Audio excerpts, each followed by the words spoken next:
LinkedIn News. From the news team at LinkedIn, I'm Jessi Hempel, and this is Hello Monday. It's our show about the changing nature of work and how that work is changing us. We're able to access more information in a moment than our predecessors could in a lifetime. And mostly that's convenient and great. But we all have so much to keep track of. It's just impossible to remember it all. Today, we're going to work on solving that problem with the help of our guest, Tiago Forte. When Tiago was in his 20s, he developed chronic pain. He tried everything to treat it. But the medications, they had a crappy side effect. They caused severe short-term memory loss, like for real.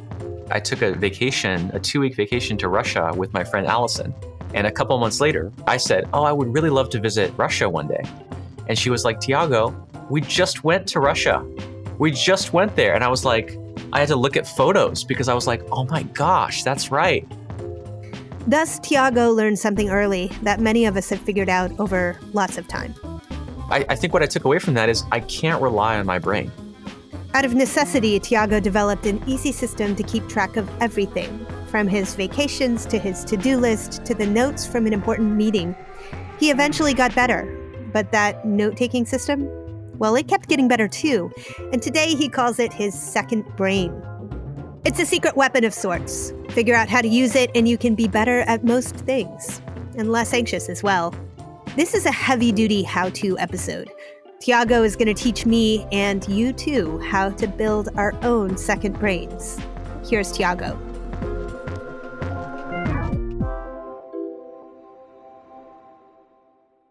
I think a common pitfall with smart people, like the people who listen to this podcast, like the people who listen to podcasts in general, right? Like the people who read books and take classes and, are lifelong learners and curious about the world. So the pitfall with smart people is we have a decent brain. And so we start to put more and more on it. We go, okay, brain, now remember this.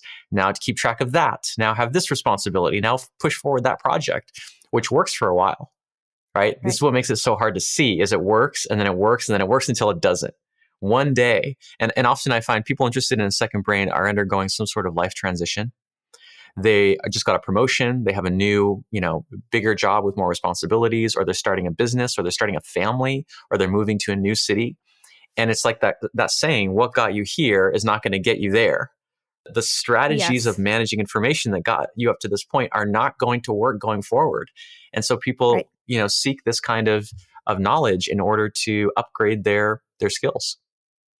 So I love this term that you use to describe your system, which is this idea of a second brain. I've been a tech reporter my entire career until recently when I became a podcast host. And as a tech reporter, I chronicled the rise in information available. And at the beginning of my career in the late 90s, it already felt like I could have everything at my fingertips. And that was before Google even, it was like around the time that Google was born, right? Yeah.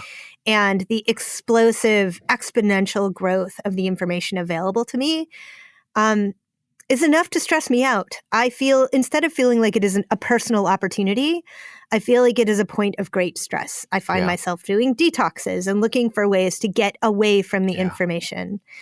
And for anybody trying to navigate life in the information age, particularly for what we call knowledge workers, which are really people who have to interact with that information in some way to do their job effectively, it often feels like more of a burden than an opportunity. We're trying to narrow down what we need to know. And you offer a flexible tool, rather like a muscle that we can strengthen in order to help us have a relationship with that information instead of pushing it away. Absolutely. I think flexibility is the right word. It's a general purpose thinking system. Right. If you're a scientist tracking the, experimental lab results for a pharmaceutical drug, that's specialized knowledge, there is some, dedicated software program for that. But for just our projects, our general responsibilities, our side gigs, our, new things that we're creating that we don't yet know what it will be. Right? For knowledge that it's kind of early stage, it's still messy, it's still uncertain. That's what notes are designed for, right? It's messy, it's informal. It is just blah. It's like just getting it out of your brain into some external place is really the first step. And that's what notes excel at. I think it's probably true for most people that we don't take notes in an effective way so that we can then use the information. Yes. I want to really dig in here. I want you to teach us how to do this better. Absolutely. So where do we begin? Okay, perfect. So we're going to do digital note taking. Paper is wonderful. You can take paper notes all you want, but I'm really focused on the unique power of digital notes, which means the very first step is you need to choose a digital notes app, right? The average knowledge tech worker, remote worker, manager, engineer, executive uses dozens of different software programs.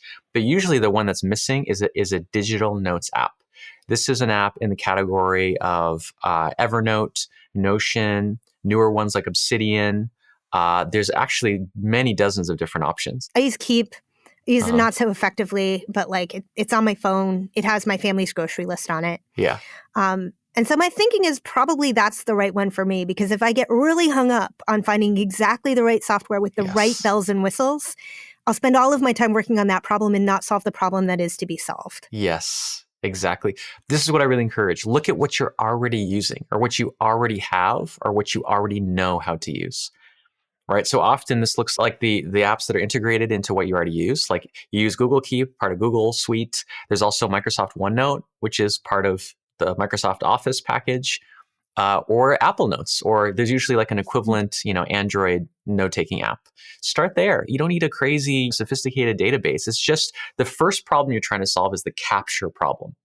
The very first hurdle is to get it from this fleshy organ up here into some external place that is not subject to forgetfulness. And really, that's mostly a matter of convenience.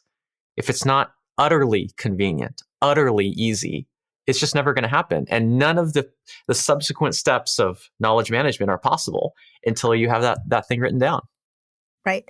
And so how do we know what things are the things that we need to write down, Tiago, right? Because things happen all day. I don't want to end up in a situation where I have so much information that I am loath to go near it when it's time to sift it. Yeah, I think there's some baggage that we have around note-taking because note-taking habits came from school. Yes. And in school, it's always some external authority telling you what to take notes on, right? It's like our natural love of learning is really what it is, gets sort of dampened and extinguished for some of us because of like these external rules. So a lot of what I find people have to do, what we have to do is unlearn. Before you learn stuff, you have to unlearn that attitude to note-taking and shift what you take notes on from what you think someone thinks you should take notes on to what resonates with you. I love that word resonance. Resonance. It's like it echoes in your soul. There's an echo. Right. You see something externally and it reflects something inside of you. That might show up as a sense of curiosity, surprise. It might feel enlivening. It might feel exciting. You might feel your pupils dilate, the hair stand up on your arm. Like you got to look at bodily sensations. Yeah. And not treat it as this hyper analytical, set of rules for what to take notes on. So you need to begin by getting curious about what you're actually curious about. Couldn't have said it better myself. Yes. Here's a distinction I would love some help with. Some of the things that I write down are things that, a show idea that came to me, a person who would be great on a show, or, I'm working on a book, like something that makes a chapter come together. But then there's also this laundry list of to-dos, right? Like, don't forget to pay the medical bill. Where do those belong? Yeah, I mean, that's information that you have to manage also, right? Yes. Yeah. Yes. This is something I love about a second brain is just like in your first brain as a metaphor, you have, buy milk at the grocery store all the way to some, grand theories you might have about the nature of life and the purpose of civilization and history and all these things. And that's what makes the human experience so beautiful is all these categories mix and match, and we find cross connections and they cross fertilize each other. And so a simple task can be just as much a part of your second brain as, whatever piece of content that you're saving. I think what's key is the centralization. Right? When I work with people as students in my course or in coaching, they often have all the right information. It's already saved in some external place, but it's just kind of It's just kind of strewn. It's strewn around a dozen different places, no rhyme or reason, which is fine until the moment where you have to actually go retrieve a piece of information to use it. Because now you have a dozen different places to look, no criteria to tell you where something might be stored. And also there's a great power in having a lot of interesting ideas in one central place. Yeah. Think about, like, I used to play with Legos as a kid. How do you want to play with Legos? You want to dump out all the Legos on the floor, see them all in one giant pile, and then kind of just like sort through them and see what emerges, right? You want to see things in juxtaposition. You want to see them overlapping and colliding and being near each other in order for you to have those, those interesting connections and insights. We're going to take a quick break here. Grab your favorite note-taking app, because we'll be right back.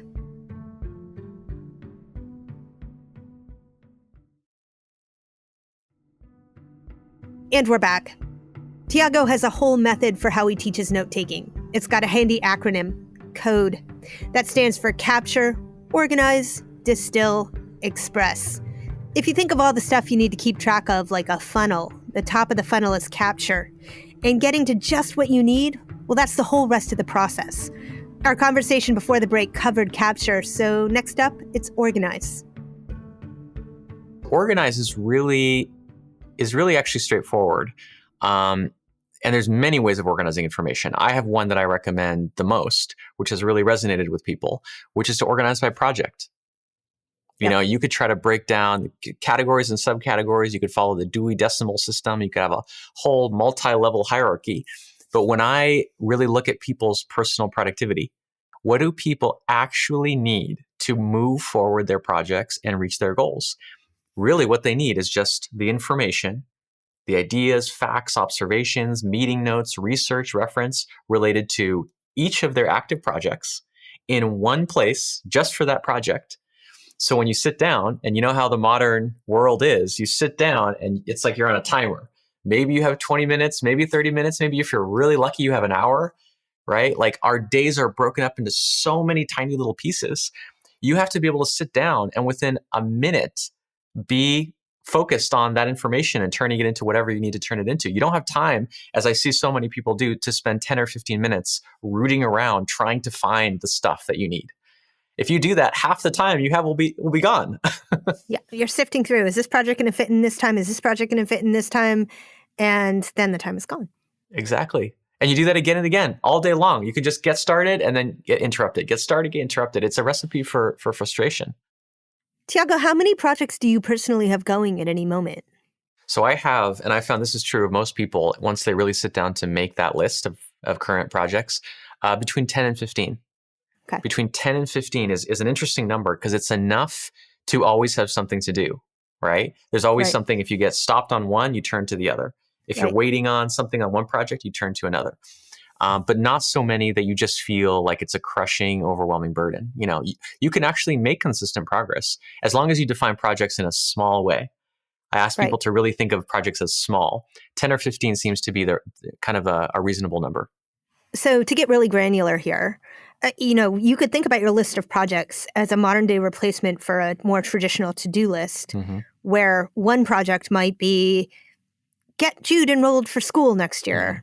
And that's actually, 15 minutes on a website and like maybe writing a check. And another project might be write chapter 7 of that book that you're working on. That's a very different size and scope of project, right? But they belong on the same project list. Yeah, exactly. No, that's I never thought about it that way, but that's actually a great observation. It is kind of a replacement. In the past, the to-do list was a Post-it with a few items. Now, it's like we are content managers. Like even for the simplest, the examples you mentioned, we're trying to enroll our son in his first swimming classes. That is a research project. Because we now have access to all this information, we feel the duty to take it in and to use it, right? To make sense of it and to make better decisions based on that information. But what that means is now the little to-do list on a Post-it has to become a system where we can keep track of all those different notes and references. And I would just say that absent the system, that right there is a short path to burnout.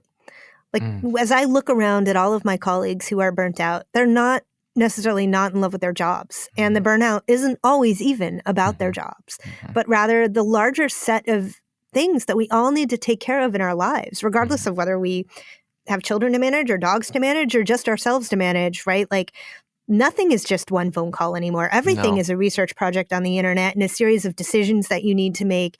And unless you come up with a way to rank order them outside of your brain, they're going to take over your brain and they're going to sink you into burnout. Perfectly said. Burnout doesn't come from the raw hours worked. No. Right? It is the state of overwhelm. The degree to which your responsibilities, your ongoing commitments exceeds your biological capacity. How could you not be burned out if you're trying to do 3x more than your biology you can handle? Projects are just one bucket our information can go into. There are 4. Tiago's mnemonic for this is PARA. And the P stands for projects. The A stands for areas of responsibility. So think about things like your health. Okay, that's not a project. You never reach a certain conclusion and go, okay, I never have to think about my health again. It's forever. It's ongoing. It's indefinite, right? And that's a different kind of information than you keep for your projects. It is more kind of what I call a slow burn. You might want to keep track of that over a long period of time. It's not like to try to reach a conclusion. So that's the second category. Then there's the R, which is resources. And resources is everything else. All your curiosities, your interests, the things you're learning, the classes you're taking, which you want to keep, of course, but it's definitely not as important as your projects or your areas, right? Yeah. So accumulate as many resources as you want, but keep them kind of tucked away, not on your desk, but in the filing cabinet off to the side, so they don't stress you out. Yep.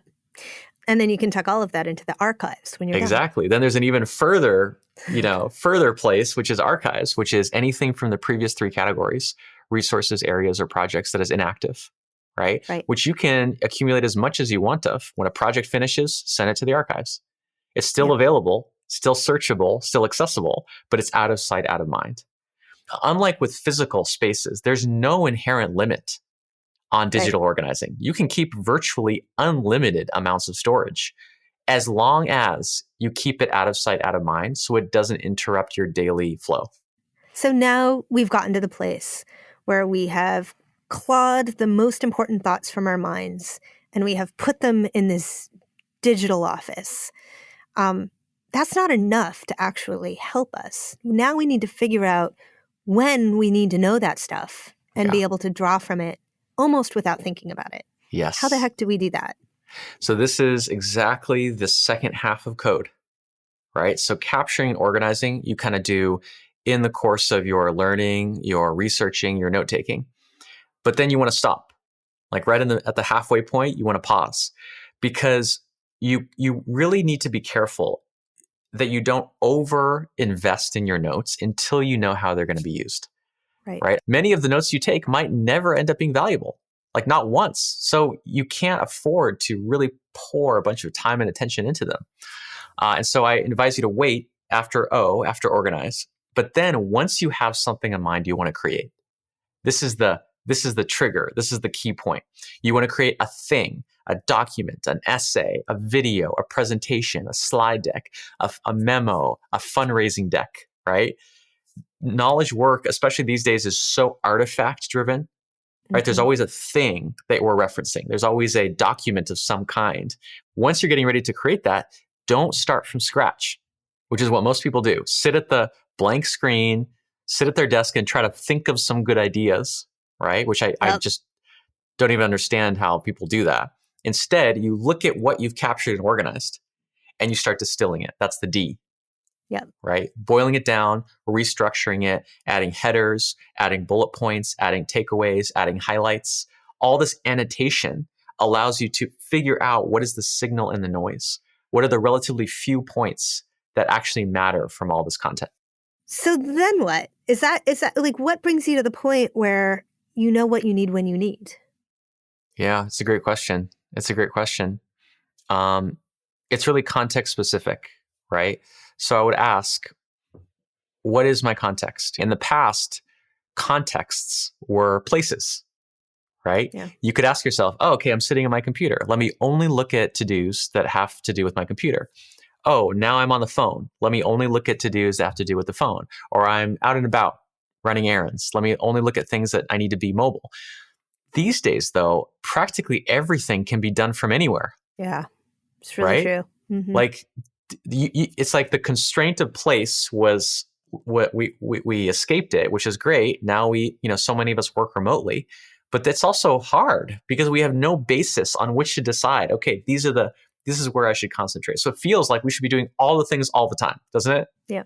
Yes, completely. So I'm reintroducing this idea of contexts, except instead of based on physical locations, I'm saying the most important context is your state of mind. Mm-hmm. So which project is top of mind? Like you can just ask yourself, not referencing any external document. I can just ask you, Jess, what is your top of mind? What is your number one most worrisome project? Turning this interview into the amazing episode I know it can be. There you go. Take, like my muscle. I'm going to need to make a leap of thought and energy. Exactly. Right. So you can step into that context and say, I'm for this next, 10 minutes, 20 minutes, 30 minutes, I'm only going to look at information related to this one project. Then I'll come up for air. But it's like time boxing, giving yourself that period of time. Completely. And the same is true of areas, right? Like I can ask yourself, what aspect of your life do you want to work on? Your health, your finances, your home, your relationship, your kids, right? There's a finite number of hats that you wear. And you can decide today, this afternoon, for the next hour, I'm going to focus on the kids. I'm going to focus on the house. I'm going to focus on, whatever the area is. Another thing that I want to address is that I think that sometimes we listeners, me, myself, the host, we tend to take a very black and white approach to these systems. Mm-hmm. I tried it. It really, really worked for 6 days, and then I fell off the wagon. So forget that. Mm-hmm. And I think that as I was reading your book, one thing that I tried to keep in mind for myself was, if this system works for me 60% of the time, then that is 60% of my time that is going better than it would have gone, rather than thinking, hey, how can I refigure my life for this system to work for me? Yeah. And I'm curious if you yourself, Tiago, find that this system works for you 100% of the time. No, but it's not really designed to. And I think this is a really important realization for people is every time you use words like system, platform, methodology, people start to get in that very perfectionistic state of mind.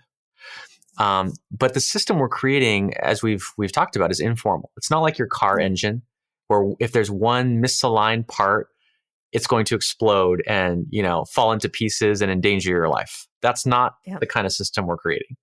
It's an informal, it's an organic system. It fits in the little crevices of your life, just like note-taking. On your best days, you don't need a second brain. Those days that you're motivated, you're energetic, you slept great, you've eaten healthy food, everything is fantastic. Any system or structure is just a hindrance. You want to throw off all those systems and just sprint, just go for it, right? Yeah. Those aren't the days that your second brain is designed for. It's designed for your worst days. It's really like a support system. That moment where you have to remember something and you can't. You have to come up with a good idea and you can't. You have to deliver a piece of work and your biology is just like, no, I'm done. That's the moment your second brain steps in and you go to this external place. And there's our second brain. Now, before we ended our conversation, I asked Tiago what he's learned that people do with all that extra time. And it sounds great. Part of what you're doing with the second brain is you're creating bandwidth, right? Our bandwidth tends to be full all the time. Like, I don't know about you or your listeners. I don't think you have, 20 to 30% of your bandwidth just sitting around unused. So that's why you have to start with capture. Before you can do anything else, really not even related to second brains, but in life, you have to make some space, right? Right. And so capture is like offloading some of that, just memorizing, keeping track of things onto a piece of software. But what's interesting is what you use that freed up bandwidth for, right? And it's very interesting because I find what I tend to use it for and what people who build a second brain tend to use it for is self-care, is habits and routines that they know are good for them, but never seem to find the time for. Yes. They use it for personal growth. They use it to, journal and reflect and meditate, right? What would you do with 20 or 30% of your bandwidth back, right? I mean, you could spend it going and reading other books and consuming even more information, but you can look at your note-taking system and see, wow, I have all this knowledge already. I don't really need to go find all this other stuff. And so I think there's this very interesting connection between this very pretty analytical process of creating a system called a second brain, which then frees you up for the more human aspects, right? The human care and thinking and feeling that only you can do. That's the part that no software system can do for you.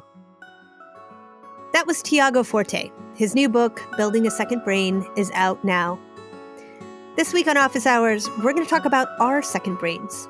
What's your favorite note-taking app? How do you categorize your thoughts? What do you think of Tiago's system? I've been using it for more than a month now, and I have lots of thoughts. So join me and our producer, Sarah Storm, this Wednesday afternoon for Office Hours. We'll talk it all through. You can find us live at 3 p.m. Eastern on the LinkedIn news page, or email us for a link at hellomonday@linkedin.com. And if you like the show, please remember to rate and review us on whatever listening app you love. It really helps listeners find the show. Hello Monday is a production of LinkedIn. Sarah Storm is our producer. Joe DeGiorgi mixed our show. Florenzi Iriondo is head of original audio and video. Dave Pond is head of news production. Michaela Greer and Victoria Taylor help us keep track of everything. Our music was composed just for us by the mysterious Breakmaster Cylinder. Dan Roth is the editor-in-chief of LinkedIn. I'm Jessi Hempel. See you next Monday, and thanks for listening.